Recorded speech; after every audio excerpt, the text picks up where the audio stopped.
Merci Francis Gillot de nous accueillir pour cette 9e étape de mon projet, donc qui vise à interviewer Alex Ferguson, ni plus ni moins. Et donc j'ai commencé par interviewer un entraîneur de district, puis à chaque fois je suis monté de niveau, donc aujourd'hui c'est la 9e étape.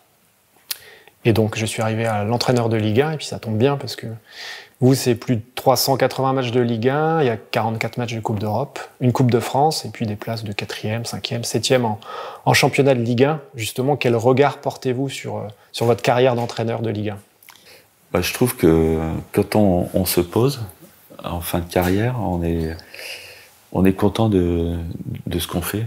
Ce qui n'est pas le cas quand on est en activité, on veut toujours plus, on n'a pas le même regard. Et puis quand on finit sa carrière et qu'on regarde ce qu'on a fait, on se dit c'est pas si mal que ça.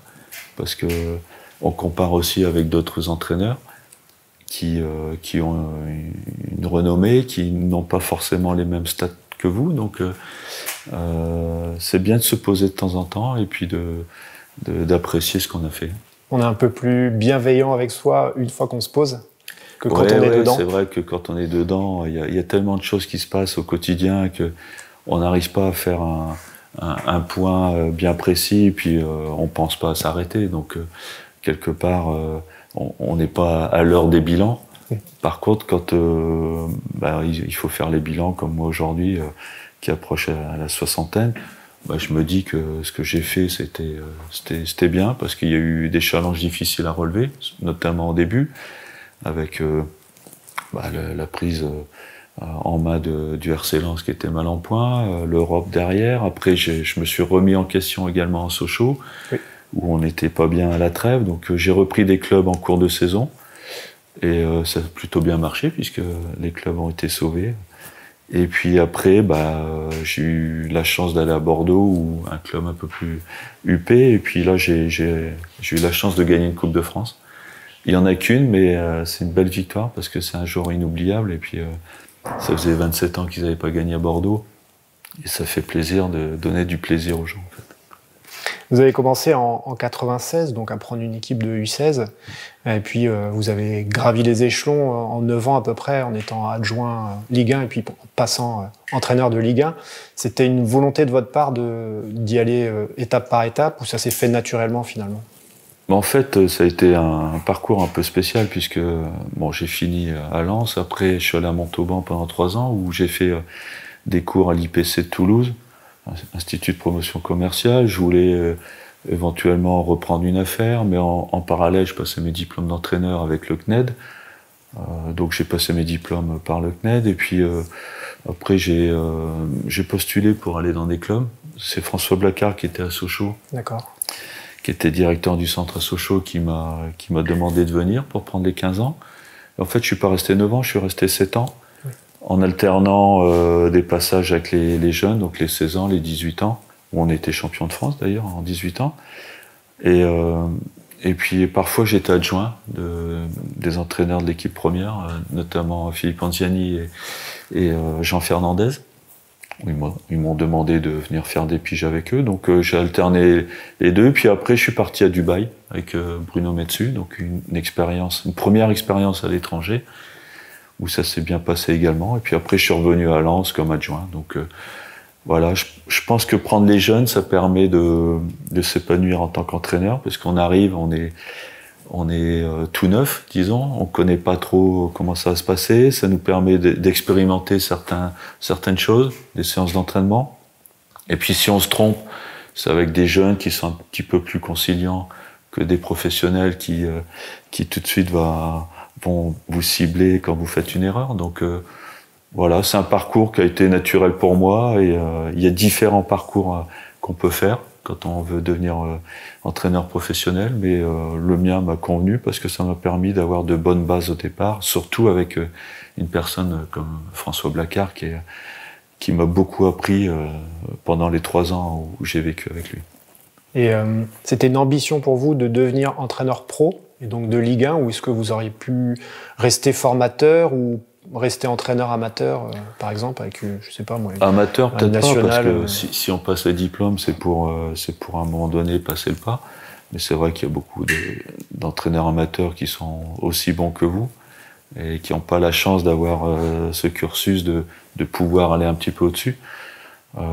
Après, au niveau de la formation, je crois que j'avais fait le tour aussi.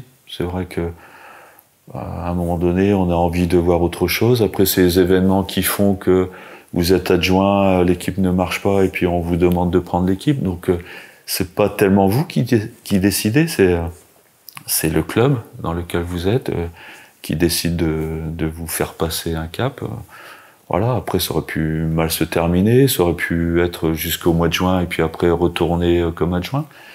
Mais il se trouve que on a eu des résultats tout de suite, et puis qu'après on est lancé dans la carrière. Et la carrière est lancée pour... Ouais, la première année, moi je dis toujours, il faut pas la rater. La première expérience en pro, il faut vraiment réussir et à avoir des résultats, parce que vous êtes vite catalogué comme un loser ou un winner, comme on dit. Mais c'est vrai que les 6 premiers mois c'est très très important. Il faut réussir, il faut avoir des résultats, il faut convaincre. Et même après, quand on est lancé pendant 2 ou 3 ans, on est un petit peu plus conciliant quand vous avez une période un peu plus délicate. Plus creuse, ouais. Et on va parler du jeu. Comment on peut définir le style de jeu des équipes de Francis Gillot? Et quel football vous aimez exactement? Moi, en fait, quand j'ai démarré à Lens, je jouais en 4-4-2 à plat, avec 2 attaquants, 2 sur les côtés qui étaient vraiment des attaquants, puisque j'avais Harouna Dindan, j'avais Tomer, j'avais Jussier, j'avais Cousin, plus Sédou Keita qui était milieu et qui était un ancien attaquant aussi. Donc j'aimais bien jouer dans ce profil-là. J'ai moins joué en 4-3-3, je sais pas pourquoi, c'est pas un système qui me convenait, mais j'aimais bien jouer avec 2 attaquants. Donc j'ai joué pendant 2 ans et demi comme ça avec Lens. Et puis il se trouve qu'à Bordeaux, à Sochaux, j'ai continué comme ça, même si j'ai joué en losange, en 4-4-2, mais en losange. Oui, en losange. Avec Boudebouze, Martin, Maïga, Brand, j'avais des éléments. Ouais, Anna, Kevin Anna en position axiale. Où j'avais beaucoup de joueurs offensifs, donc je les faisais jouer aussi. J'avais parfois 5-6 joueurs offensifs dans l'équipe. Puis à Bordeaux, j'ai essayé de rejouer en 4-4-2, à plat. Ça n'a pas marché. Du coup, avec les profils que j'avais, Tremolinas et Mariano, j'ai joué à 3 derrière. Et puis, donc en 2012, j'ai joué en 3-5-2 à l'époque. On a l'impression qu'aujourd'hui c'est un nouveau système, mais ça faisait un moment que je le jouais. Qui était utilisé depuis 2012 en fait. Puis ça a bien marché aussi. Donc en fait, il faut faire en fonction du profil de vos joueurs. Quand vous avez un effectif qui permet certaines choses, il faut les valoriser avec certains postes. Oui, c'est ça. Il faut savoir cibler les qualités de chacun de vos joueurs et ensuite voir comment on peut les disposer sur le terrain et articuler tout ça en fait. C'est vrai qu'à Bordeaux, on avait des problèmes de défense quand on jouait à 2 dans l'axe, donc à 4 derrière. Et le fait d'avoir Tremolinas qui préfère attaquer plutôt que défendre, et Mariano qui est arrivé à la trêve hivernale, où j'ai vu très vite que c'était plutôt un contre-attaquant qu'un bon défenseur. Donc j'ai essayé de les faire monter très haut.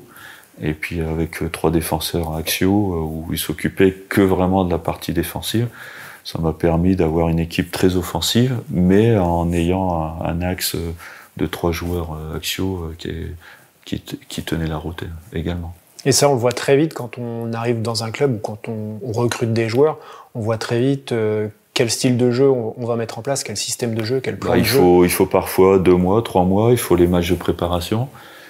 Parfois on se dit on va commencer comme ça, et puis au bout d'un mois, quand on a repris le championnat, qu'on n'a pas les résultats escomptés, on essaie de changer très vite. Mais ça c'est le feeling de l'entraîneur. C'est vrai qu'un entraîneur, il y a les systèmes, il y a tout ce qu'on veut, mais après il faut sentir les choses, et puis il faut mettre en place des choses. Après il faut les connaître, les systèmes, il faut les adapter à vos joueurs. Donc c'est pas facile, parce qu'on peut pas faire ça du jour au lendemain, il faut les travailler à l'entraînement. Donc ça se fait pas comme ça en claquant des doigts. Et puis il faut concerner le joueur. Le joueur, c'est une remise en question pour lui. Et comment on fait justement pour transmettre cette ambition de jeu, ce système de jeu à son staff et à ses joueurs justement? Il faut lui faire comprendre que c'est mieux pour lui de jouer comme ça, parce qu'il va jouer sur ses qualités. Et un joueur qui aime pas trop défendre, si on lui dit tu vas plus attaquer que défendre, lui ça lui convient. Donc il faut aussi les séduire par ces choses-là. Le mettre dans ses bonnes dispositions pour pour servir l'équipe derrière. Et puis après, on voit qu'à l'entraînement, ça marche. Donc lui s'y retrouve, et puis les entraîneurs également. Et ça passe par beaucoup d'explications, par la communication, par il faut la mise en place sur le terrain. Beaucoup de tableaux noirs, mise en place aussi sur le terrain. Et puis après, corriger les choses. Parce que les principes restent les mêmes, mais il y a 2-3 détails qui changent. Donc il faut les imprégner. Et puis c'est par la communication, bien sûr. Moi, je voudrais qu'on revienne sur un épisode de votre carrière. C'est la période Sochaux. Donc vous arrivez là-bas en 2008, vous faites 2 saisons avec des résultats moyens, on va dire, 16e, 14e.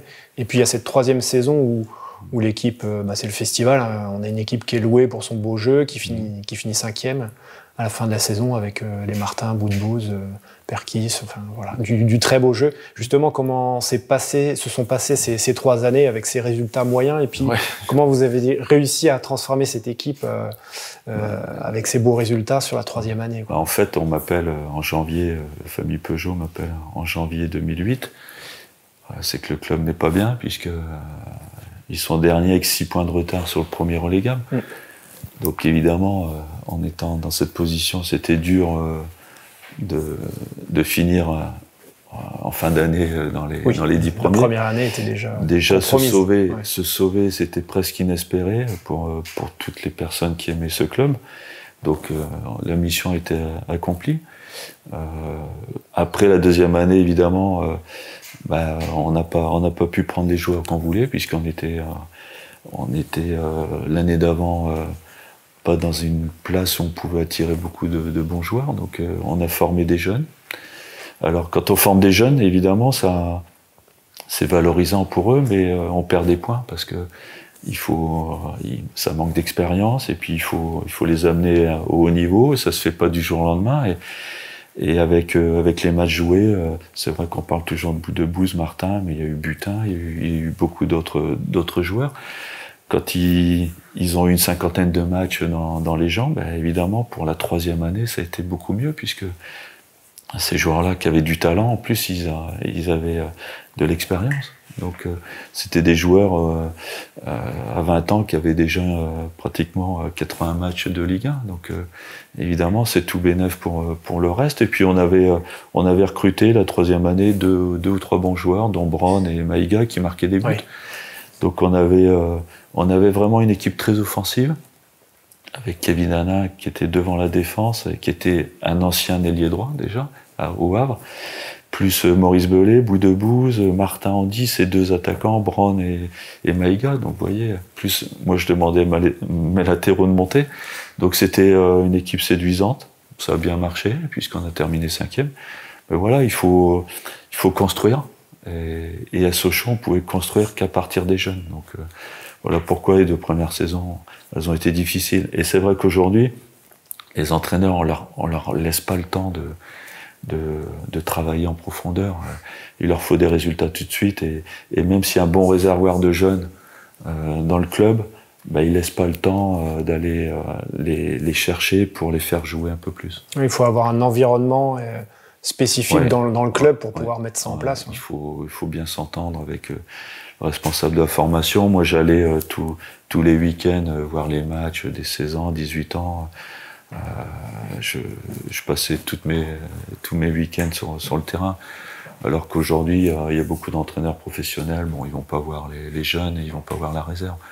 Mais je pense que c'est utile pour voir de visu les bons joueurs. Les différents profils qui pourraient progresser suffisamment pour ensuite intégrer la Ligue 1. Parce qu'on vous dit, il n'y a pas de joueurs, ils sont pas bons, mais quand vous y allez, vous faites une idée vous-même du potentiel des joueurs au club. Oui, puisqu'au final, tous les ans, il y a des nouveaux joueurs qui explosent, et souvent, ils explosent justement pas dans leur club formateur. C'est de plus en plus des gars qui sont repassés en national, par exemple. Oui, ça arrive aussi, des joueurs qui explosent un peu plus tard. Plus tard, en post-formation. Après, c'est vrai que quand ils ont joué plus ailleurs, évidemment, ils progressent plus facilement. Et on dit parfois, les entraîneurs, ils ont raté tel ou tel joueur. Non, c'est pas vrai. Parce qu'au moment où vous l'avez, il n'a pas le niveau pour aller en équipe première. Et ce qui fait qu'il va jouer en équipe première, c'est parfois un effectif un peu plus réduit qu'aujourd'hui. Aujourd'hui, il y a des effectifs de 30 joueurs. Donc l'entraîneur, au lieu de mettre un jeune sur le banc, il va mettre un joueur à peu près confirmé qui a déjà des matchs dans les jambes. Donc parfois, la difficulté des clubs fait qu'on est obligé de lancer des clubs et les jeunes, ils bénéficient de ça en fait. Oui.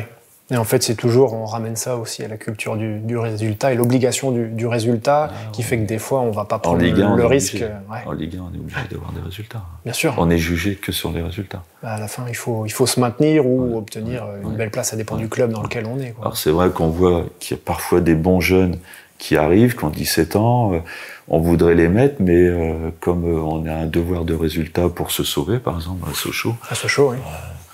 À Lens, c'était pareil. Au début, c'était pas facile. On a eu 2 années difficiles, donc on est obligé de laisser un petit peu les jeunes de côté et puis de faire avec le groupe qu'on a, puisque après il faut aussi une bonne ambiance dans le groupe. Si vous laissez de côté des joueurs confirmés en dehors du groupe, au profit de jeunes, on a d'autres problèmes aussi humains. Donc voilà, il faut essayer de contenter tout le monde. C'est pas facile.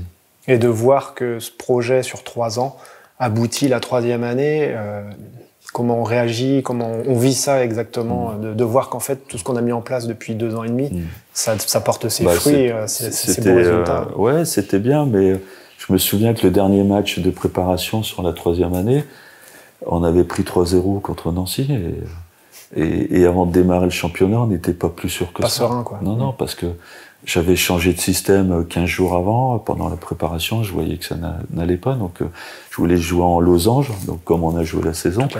Mais le temps de préparer, on a perdu les derniers matchs de préparation, les gens ils étaient inquiets, et puis après on a démarré le championnat, on a enchaîné tout de suite des victoires, et on a pris confiance dans le système, et ça s'est bien passé jusqu'à la fin en fait. Ouais, le train était lancé. Ce qui est rare, parce que souvent on a 1 ou 2 tempêtes dans la saison, et là, ça a roulé. Il n'y a pas eu de creux dans la c'était assez valorisant, parce qu'on a vraiment passé une très bonne année. En fait.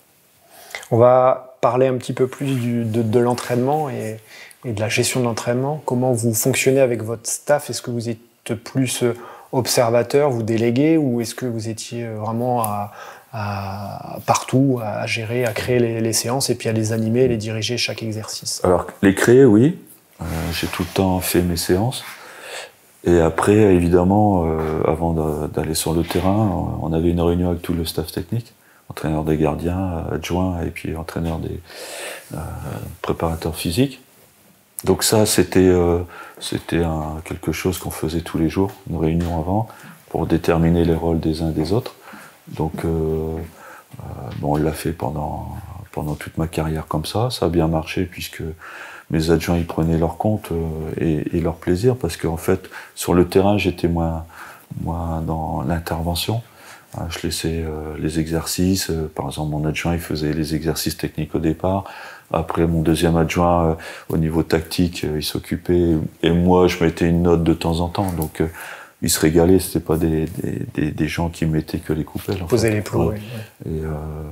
Et à chaque fois, je suis resté 8 ou 9 ans avec le même staff. Et s'ils sont restés avec moi, c'est qu'ils y prenaient du plaisir, autrement ils seraient partis. Ils trouvaient leur bonheur dans le fonctionnement, l'imbrication de votre staff. Ils avaient la même philosophie, parce que quand on se côtoie toute la journée, pendant des années, évidemment, les discours qu'on dit aux joueurs, ils les ont aussi en eux. Donc, quelque part, on se ressemble. Quelque part, au bout de 2 ou 3 ans, on a la même philosophie de jeu.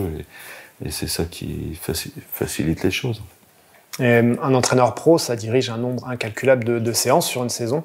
Ouais. Comment on fait pour pas être rébarbatif dans les exercices et puis dans la manière de communiquer aussi auprès des joueurs? C'est pas facile. En fait, moi, j'ai pris le parti de garder aucune séance. C'est-à-dire que repartir à chaque fois d'une feuille blanche. Ouais. Et alors c'est bizarre, parce que je revois parfois des gens qui me disent: tiens, j'ai eu des séances de ton adjoint qui m'a envoyé. Et je dis: ah, c'est bien, parce que moi, j'en ai aucune, en fait.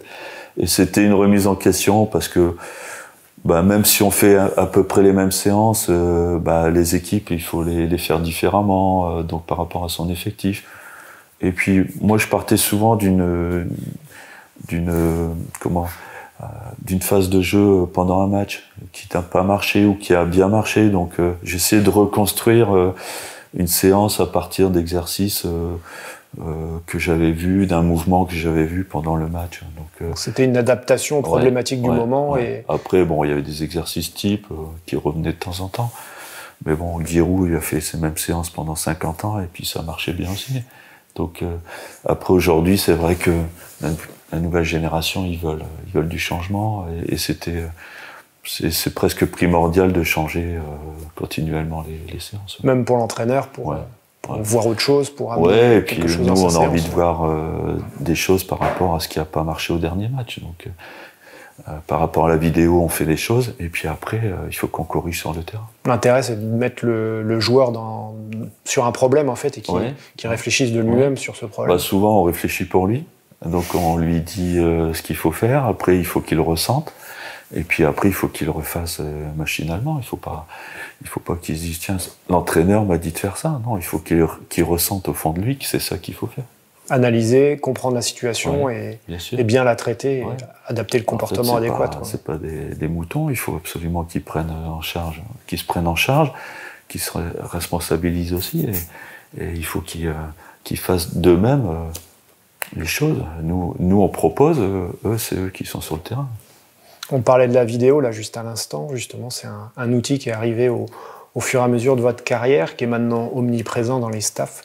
Qu'est-ce que ça apporte justement dans le métier d'entraîneur et quel plus ça apporte dans le métier d'entraîneur? Beaucoup de choses, c'est quand même quelque chose qui est très très important aujourd'hui, puisque avant on se basait simplement que sur des ressentis de match, et quand on disait au joueur voilà ce que tu as fait, le joueur comme il l'a pas en tête, il n'était pas forcément d'accord avec vous. Oui. Donc ça, c'était... Par contre, quand on a les images aujourd'hui, quand on fait un retour individuel avec un joueur, qu'on lui montre des choses, voilà, c'est les images. Il peut pas dire non. Pas dire c'est pas arrivé. C'est pas arrivé comme ça. Et puis même dans la préparation, moi je vois beaucoup aujourd'hui, les entraîneurs, ils font des causeries à partir de séquences sur l'adversaire, sur eux aussi, ce qu'ils doivent faire. Donc... c'est plus facile, c'est moins rébarbatif que tout le temps prendre un paperboard. Aujourd'hui, les entraîneurs, ils utilisent moins les paperboards et ils utilisent plus la vidéo pour vraiment montrer les images qu'ils veulent montrer de l'adversaire ou les images qu'ils veulent voir de leur équipe. Donc, je trouve que c'est un plus indéniable. Donc ça, faut que ce soit utilisé dans chaque staff pro, mais même en amateur aussi, c'est quelque chose qui est très intéressant. Oui, même en amateur, je pense qu'il y a beaucoup. Après, ça dépend comment c'est filmé aussi. C'est vrai qu'en amateur, c'est moins bien filmé parce qu'il n'y a pas les moyens comme on dispose nous en Ligue 1. Mais c'est vrai qu'il y a des retours qui peuvent être intéressants par rapport à certaines images. Donc moi, j'ai jamais été entraîné par Francis Gillot. Moi, je connais que le personnage public, et j'emploie bien le mot personnage public. Comment vous étiez avec vos joueurs, quelle relation vous aviez avec eux, votre manière de communiquer avec les joueurs? Ça dépend avec qui. En fait, avec les joueurs qui se donnaient les moyens de réussir, ça se passait très bien. Et puis, comme j'étais très perfectionniste, avec ceux qui faisaient pas ce qu'il fallait, ça se passait parfois moins bien. Je le reconnais. J'aimais les professionnels au sens large du terme, les joueurs qui faisaient bien leur boulot. Donc, ils venaient pratiquement jamais dans le bureau parce qu'ils faisaient les choses correctement. Et par contre, avec ceux qui n'étaient pas dans le droit chemin, dans le cadre, ça se passait parfois plutôt mal. Mais c'était mon travail de les remettre dans le droit chemin. Aujourd'hui, j'ai l'impression que les entraîneurs laissent faire. Moi, c'est une sensation que j'ai. Qu'avant, on avait une génération d'entraîneurs qui était plus en conflit avec les joueurs parce qu'ils voulaient rien laisser passer. Aujourd'hui, j'ai l'impression que les entraîneurs, les jeunes entraîneurs ferment les yeux, pour la plupart. Je dis pas tous, évidemment. Donc, c'est un mode de management, mais peut-être que c'est la seule solution aussi pour durer. Donc, pour garder son groupe sous pression. Oui. Donc, après, chacun fait comme il ressent. Moi, c'était mon caractère comme ça. Et voilà, donc... après, pour garder un poste, peut-être qu'il faut être moins dans le conflit et un peu plus dans la bienfaisance. c'est aujourd'hui ce que la plupart font. Donc, moi, je les blâme pas. Je pense que c'est la solution aussi, parce que la nouvelle génération, elle est différente et il faut s'adapter. Mais pour moi, ça aurait été dur de continuer si je ne change pas, en fait. Donc, est-ce que c'est comme j'ai arrêté, bon, je me pose pas la question, mais oui. si j'avais continué ce métier, je pense que j'aurais changé ma façon de faire aussi. Vous auriez dû vous remettre en question par rapport à ce la gestion mode humaine. de gestion. Ouais. Mais est-ce que c'est pas le plus dur finalement dans le rôle de l'entraîneur, c'est la gestion de l'humain en fait, de ce groupe d'humains? Oui, c'est plus dur, mais après il y a une tendance où on est considéré comme dur, hein, genre Vaïd, Lilozzi, qui est considéré très dur. Bon, il y avait Antonetti, il y avait Girard, c'est un peu ma promotion. On était quand même beaucoup plus dur à l'époque qu'aujourd'hui avec les entraîneurs, où on n'entend plus d'entraîneurs qui sont durs avec leurs joueurs. Donc, je sais pas, si vous en connaissez un, profils, si vous en connaissez un qui a une réputation d'être dur, moi je vois pas qui. J'en vois pas. Aujourd'hui, dans la jeune génération, non, je ne vois pas non plus. Non. Donc ça veut dire qu'ils ont pris le bon créneau et que c'est la façon d'entraîner aujourd'hui. Vous avez dit une fois en interview qu'il était difficile de sortir les joueurs de leur confort. Est-ce que c'est quelque chose qui est plus lié, on en a parlé tout de suite, à la génération ou au type de joueur, ou est-ce que ça tient aussi au cadre du club, là, en fait? En fait, je me suis trompé là-dessus parce que c'était par rapport à Bordeaux, je pense. C'est ça. Mais après, en réfléchissant, je crois que j'avais dit une connerie, parce que en réfléchissant, à l'époque, quand il y avait la grosse génération avec Giresse, avec Lizarazu et compagnie, ils habitaient Bordeaux et ils ont été champions de France. Donc c'est pas une question de cadre et de ville, en fait. C'est une question intérieure d'état d'esprit, de mentalité. Parce que bon, ces joueurs-là, ils ont été champions de France je sais pas combien de fois, alors qu'ils étaient à Bordeaux. Donc, bon, j'ai parlé peut-être un peu trop vite de ça, parce que j'ai pas réfléchi au départ, mais je pense que c'était pas une question de confort, en fait. Il y a des joueurs, même quand on les met à Bordeaux, ils ont envie de réussir, et puis il y en a, quand on les met à Bordeaux, ils sont comme ils seraient ailleurs, donc ça change rien, non. Et vous avez entraîné dans des stades avec des publics différents, le stade de Bollaert avec son super public par exemple. Est-ce que c'est quelque chose qu'on prend en compte dans sa manière d'être et dans sa manière de communiquer au quotidien, ou avec ses joueurs aussi dans ses causeries? Est-ce que le public, en fin de compte, vous en tenez compte dans vos causeries? Oui, bien sûr, on en tient compte. Après, tous les supporters aujourd'hui, c'est une notion importante dans les clubs, parce qu'ils demandent des comptes. Communication avec les dirigeants après les responsables des supporters, c'est important aussi. Moi, j'avais des réunions avec les supporters partout où je suis passé, à Sochaux, à Bordeaux et à Lens. Après, les supporters de Sochaux, ils sont moins nombreux qu'à Lens, ils font peut-être moins de bruit, mais il faut les écouter également. Je pense que ça fait partie prenante du métier. Ils veulent se rendre compte du travail qu'on fait, ils veulent des résultats, ce qui est logique. Après, il ne faut pas que ça empiète non plus trop par rapport à certains débordements, mais je trouve que c'est quand même important qu'on ait un public et qu'on bosse pour ce public. Donc les supporters, c'est quand même très très important pour tout le monde. Il faut qu'ils soient impliqués dans la vie du club, il faut une partie intégrante du club. Après, il ne faut pas que ça déborde non plus, mais quand on les respecte, ils vous respectent, et quand ils voient qu'on essaye avec les joueurs de faire le maximum, généralement ça se passe bien, parce que même s'il n'y a pas de résultats, ils voient qu'on travaille, et on ne peut pas toujours avoir des résultats, même en travaillant. Oui, et puis en expliquant, on obtient une certaine indulgence aussi, et une bienveillance aussi. On explique. C'est sûr que quand il y a des explications à tous les niveaux, après, quand il y a des mauvais résultats, au moins, on n'est pas dans un non-dit, et ça se passe mieux. Oui, donc la communication, finalement, c'est quelque chose qui doit être maîtrisé par l'entraîneur, et notamment la relation avec la presse, qui est un exercice assez difficile. Ouais, il n'y a pas que la presse. En fait, quand on arrive dans un club, on est au milieu, il y a les supporters, il y a les dirigeants, on est obligé de communiquer avec eux, il y a les joueurs, il y a votre staff technique, il y a toutes les personnes qui travaillent dans l'environnement du club aussi. les personnes au quotidien, qu'on voit pratiquement plus que votre femme, hein, parce que pendant 12 heures par jour, ils sont là, l'intendance, tout ça. Et puis évidemment, il y a... Partie médicale aussi. Oui, le staff médical, et puis il y a la presse. Alors la presse, c'est différent parce que c'est public, donc là, ça peut revenir dans les journaux, que le reste, non. Mais c'est sûr que c'est une donnée importante du métier d'entraîneur. C'est une partie du panel de compétences que doit avoir l'entraîneur. Ouais, après, il faut s'entraîner.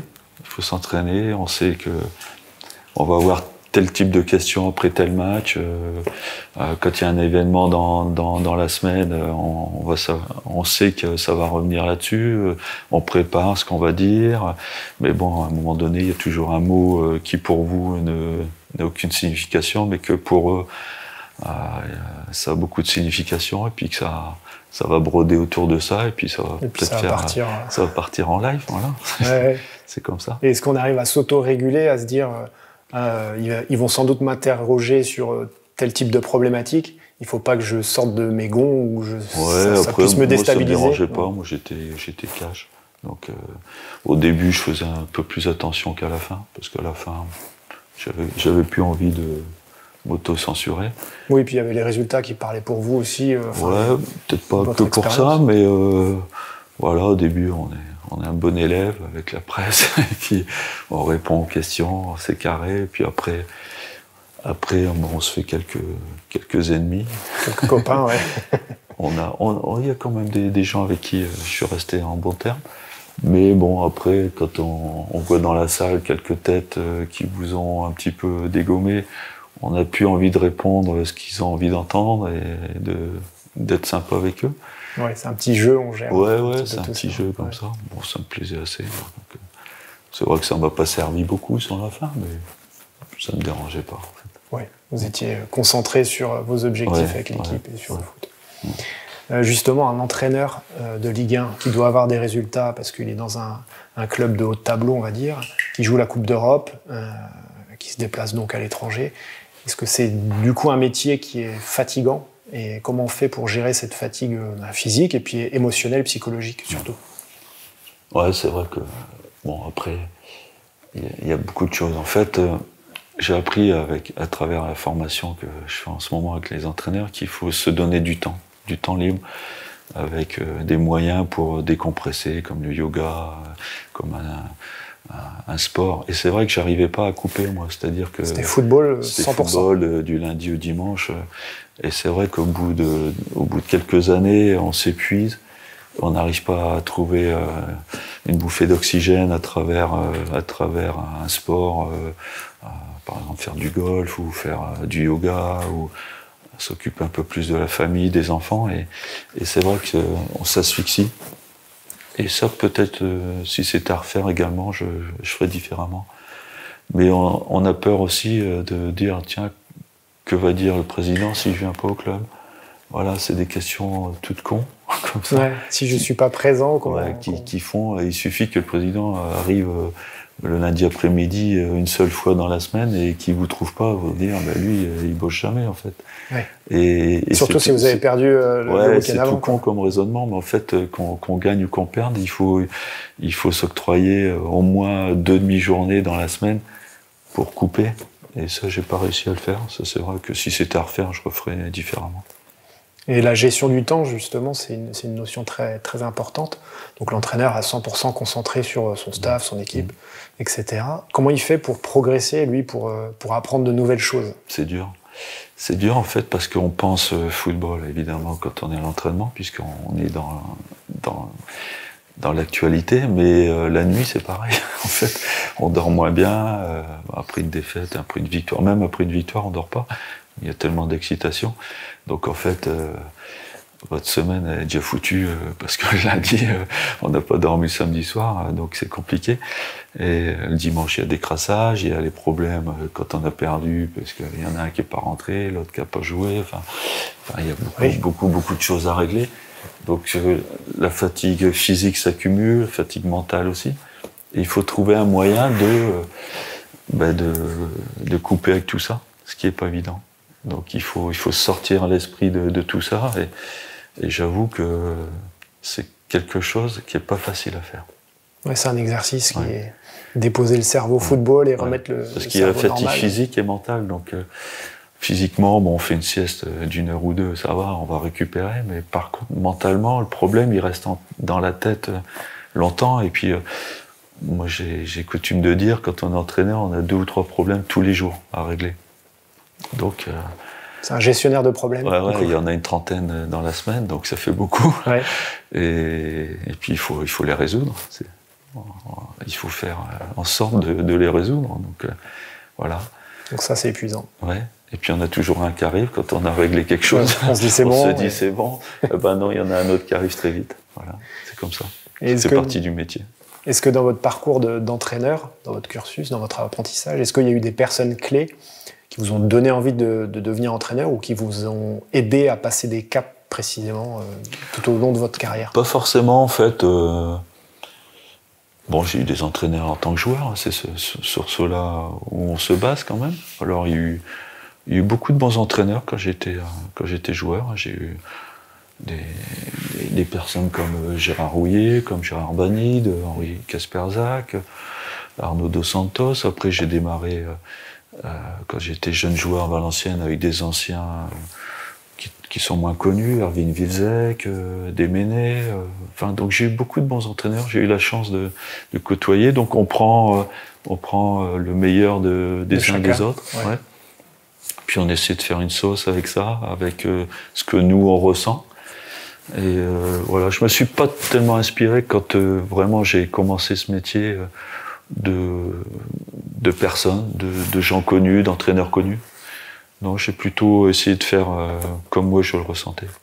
Et vous avez commencé en étant formateur, vous êtes devenu entraîneur, et là vous redevenez formateur en transmettant en fait votre expérience et toutes les compétences que vous avez acquises au long de votre carrière. Ça, c'est un retour logique, Non, ça s'est fait comme ça.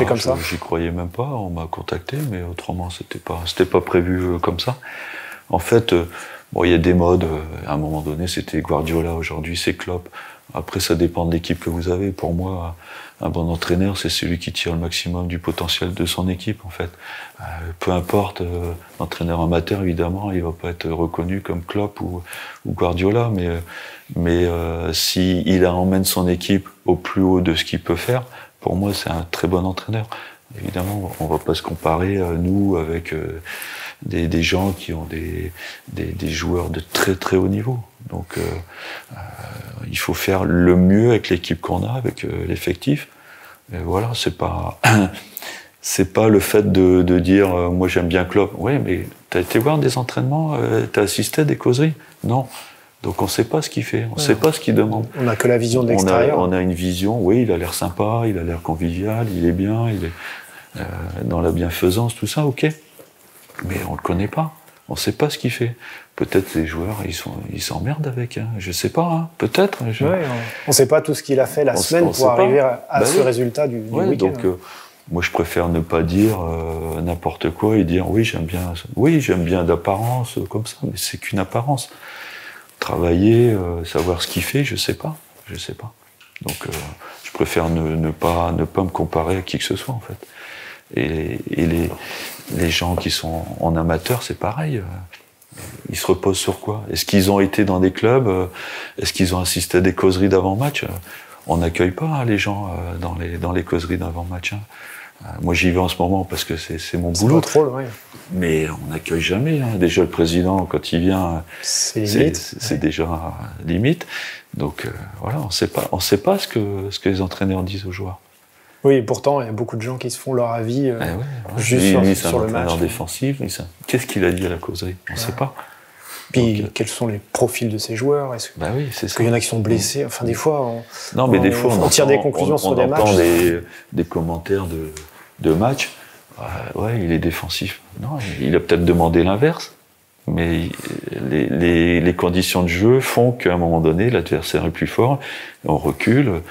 C'est pas ce que l'entraîneur a dit, mais c'est l'adversaire qui vous fait faire ça, en fait. Oui, le foot, c'est une science, mais c'est très inexact. Ah bah oui, évidemment. Science, C'est facile, hein, sur le tableau, paperboard, on va faire ça. Après, il y a un adversaire qui pense différemment et qui font des choses différemment. Qui vous amène à vous adapter en permanence. Bien sûr, c'est une adaptation permanente, tout le temps. Il fait sortir un joueur, il passe dans un système différent. Comment vous réagissez? À la mi-temps, qu'est-ce que vous allez faire pour rectifier le tir parce que ça marche pas? Un entraîneur, c'est ça, c'est au moment donné faire le bon changement. Déjà faire la bonne composition d'équipe. C'est pas si évident que ça. Le bon système, bonne composition d'équipe, les joueurs, lequel, entre deux, l'hésitation, pourquoi on met celui-là. Après, à la mi-temps, c'est rectifier les choses. Si on fait pas de changement, rectifier les choses, amener quelque chose offensivement, défensivement, ce qui n'a pas marché, faire quelque chose pour que ça marche, changer un joueur éventuellement. Après, la deuxième mi-temps reprend. Quel changement je fais? Est-ce que je change de système? Enfin, dans la tête, ça fait beaucoup de choses. Hein. Ça, c'est juste des réflexions par rapport à des faits de jeu, mais après, il y a la manière aussi de le dire aux joueurs et de le faire comprendre aux joueurs. Le joueur qui sort, évidemment, il n'est pas content. Celui qui rentre, il pense qu'il n'a pas assez de temps pour prouver. Donc, il n'est pas content non plus. Personne n'est content, quoi. Donc, en fait, moi, je prenais l'habitude, dans le vestiaire, quand les joueurs s'échauffent, de faire tous les figures possibles, en fait. Anticiper ce qui pourrait se passer. Bon, lui, s'il se blesse, comment je fais? Lui, si ça marche pas... Voilà, donc j'ai ma liste des remplaçants, voir un peu qui peut faire quoi. Comme ça, bon, on n'anticipe pas tout, mais on a quand même une petite idée de ce qu'on peut faire, en fait. Donc on est déjà dans la réflexion avant le match, en pensant que peut-être ça va pas marcher. Oui. Donc, voilà, donc l'entraîneur est un pessimiste, en fait. Non, réaliste, de nature, en fait. Ouais. Il est réaliste. On sait que quand on est entraîneur, on a les bons moments, ils sont comptés, alors que les mauvais moments, ils sont nombreux. C'est pas être pessimiste, c'est être réaliste. C'est le football, en fait. C'est le football, en fait. C'est beaucoup de ratés pour... Aujourd'hui, en Europe, le seul qui est content aujourd'hui, c'est Klopp, parce qu'il n'a pas perdu de match, en fait. Oui, c'est ça. Si, il a perdu en Ligue des Champions, mais c'était pas trop grave. Mais voilà. Et après, le reste du temps... Il gagne. Il a la belle vie, lui, pour l'instant. On prend Guardiola, il a 15 points, donc il doit pas être content non plus. Hein. Non plus, non. Mais n'importe qui serait content d'être à la place de Guardiola, même avec 15 points de retard. Ouais, mais avec l'équipe qu'il a, je pense qu'il doit être déçu quand même. Ah bah oui, bien sûr. Donc, donc quelque part, il n'est pas content. Bah oui. Entraîneur perfectionniste, de toute façon. Ouais. On veut toujours gagner. Donc, et jouer de la meilleure manière. Après, c'est vrai qu'il ne faut pas trop le montrer. Et peut-être sur la fin, je l'ai montré un peu trop, que j'étais pas content. Mais ça, c'est une façon de faire aussi. Ouais. Oui, de faire réagir peut-être aussi. Faire passer il y en a qui perdent 4 matchs de suite. On a l'impression en conférence qu'ils ont gagné leur 5e match d'affilée. Hein. Ça, c'est une histoire de com. Hein, il faut savoir le faire. Il faut pouvoir le faire aussi. Parce qu'il y a des entraîneurs, ils reculent devant rien. Ils perdent leur 5e match, mais c'est comme si c'était leur 5e victoire consécutive. Ouais, donc il n'y a rien qui transparaît. Hein. Il faut le faire, ça. Oui, mais les gens, ils se font avoir. Hein. Ceux qui écoutent, ils se font avoir. Mais bon, c'est comme ça. Ouais. Bah, pendant ce temps-là, il s'est accordé un petit peu de temps. Voilà, c'est les apparences qui... Aujourd'hui, on est dans un monde d'apparence. Il faut paraître. Donc l'entraîneur... Quand on a des gros soucis, il faut... C'est ça, il faut dire tout va bien et l'équipe va s'en sortir. On voit avec des... Bon, après, quand on est là pour sauver un club, évidemment, c'est ce qu'on essaie de faire. On ne va pas arriver comme à Sochaux, quand je suis arrivé, 6 points de retard. Je ne vais pas dire, les gars, c'est foutu. Hein. On va passer 6 mois, mais ça va être... c'est foutu. Non, on essaie quand même de mettre en place des choses pour que ça marche. Heureusement. Oui, parce que finalement, vous arrivez là pour sauver l'équipe. Hein. Moi, je parle plus au niveau de la conférence. Quand il y a des entraîneurs qui perdent leur 3e ou 4e match, on a l'impression que c'est pas le cas, en fait. Donc ça, c'est une façon de faire aussi. Oui, c'est une façade, quoi. Oui, c'est une façade. On donne ce qu'on veut à l'extérieur, mais à l'intérieur, on sait ce qu'on doit faire. Ouais. On arrive vers la fin de cette interview. Alors j'ai une question que je pose à tous mes interviewés. C'est si un jeune vient vous voir et vous dit « Moi, j'ai envie d'être entraîneur de foot et peut-être même entraîneur pro », qu'est-ce que vous lui dites et qu'est-ce que vous lui conseillez de faire pour y arriver? En fait, c'est ma fonction aujourd'hui, puisqu'on a 10 entraîneurs et qui veulent vraiment toucher le haut niveau. Donc, en fait, l'envie, elle est permanente. Il y en a qui ont vraiment envie. Après, c'est une question d'opportunité, c'est-à-dire que la plupart du temps, il faut faire les choses correctement. Mais après, c'est pas vous qui allez décider, c'est quelqu'un qui va vous pousser à ce poste-là. Moi, j'ai eu la chance que Gervais Martel me nomme entraîneur alors que j'étais adjoint. Il aurait pu prendre quelqu'un de l'extérieur. En fait, c'est un coup de pouce. C'est quelqu'un qui m'a aidé à devenir entraîneur de Ligue 1 d'une équipe professionnelle. Mais parfois, il y a des bons entraîneurs qui n'arrivent pas à arriver à ce poste-là parce qu'ils n'ont pas l'opportunité à un moment donné. Donc, évidemment, je vais les encourager parce que c'est un métier extraordinaire, malgré toutes les contraintes, toutes les choses négatives qui peuvent arriver. Mais c'est quelque chose, quand on a une victoire, par exemple, la victoire en Coupe de France en finale, ou des matchs de Coupe d'Europe qu'on a gagné in extremis, ça remplace tous les mauvais moments qu'on a rencontrés. Et aujourd'hui, les mauvais moments, je m'en souviens même plus. Je me souviens que des bons moments. Bon, il y en a eu pas mal, mais c'est vrai que c'est quelque chose d'extraordinaire. Mais il faut bien bosser, très bien bosser, pas forcément être trop impatient. Il faut essayer de bien maîtriser tout, et puis à un moment donné, bing, vous allez avoir votre chance. Ouais. La chance de votre vie, et celle-là, il ne faut pas la rater. Parce que le milieu, il ne va pas vous rater. Il va vous tacler directement. Ouais. Donc, il y en a qui ont eu cette chance, malheureusement pas assez longtemps, et qui sont revenus au point zéro. Donc, il faut tout reconstruire pour être prêt de nouveau et repartir de plus belle, en fait. Donc c'est de la passion, de la passion, de la passion. Ouais, c'est de la passion, et puis une aide extérieure qui, à un moment donné, va vous propulser vers la Ligue 1. Mais il y a des entraîneurs amateurs qui trouvent beaucoup de plaisir aussi dans ce qu'ils font. Donc après c'est complètement différent. Hein. L'entraîneur amateur, souvent, il a un boulot à côté qui lui donne satisfaction. Et voilà, il veut pas faire autre chose. Donc il faut essayer de prendre du plaisir dans ce qu'on fait, peu importe le niveau. C'est la fin de cette interview. Je vous remercie vivement, Francis Gillot, de nous avoir accueillis puis de nous avoir accordé cette heure à peu près de questions-réponses. C'était très passionnant. Merci. C'est gentil, merci.